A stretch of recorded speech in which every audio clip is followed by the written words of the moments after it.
Ha suonato il campanello ed è entrato impugnando un coltello con il quale ha minacciato la titolare. Attimi di terrore ieri sera al centro benessere cinese di via Montepiana, Zero Branco, ancora impaurita e scossa, ci racconta cos'è successo in un italiano stentato, la titolare. Io prima tu no, io solo così, aiuto.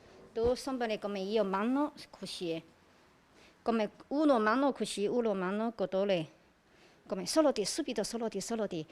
Il rapinatore, vestito con felpa e pantaloni neri, il volto coperto da passamontagna, afferrando con una mano il braccio della donna e con l'altra puntandole il coltello all'addome, l'ha trascinata fino alla cassa, continuando a chiedere soldi. Qua solo di io, come vedete, io subito fuori uscita. Aiuto, qua cliente, qua girato tanti centine clienti. Io aiuto.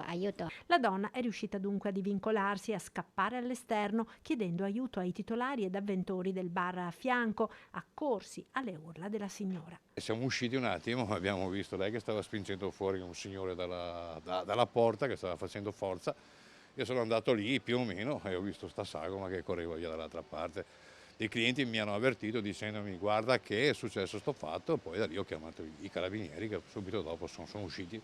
Sul posto sono intervenuti poco dopo i carabinieri di Zero Branco, ma il rapinatore si è nel frattempo dileguato a mani vuote, visto che in cassa non c'erano soldi. Sono in corso indagini per identificare l'uomo. Nessuno è riuscito a vederlo in volto, visto il travisamento. Unico dettaglio che la vittima è riuscita a notare: il colore scuro della pelle dei polsi.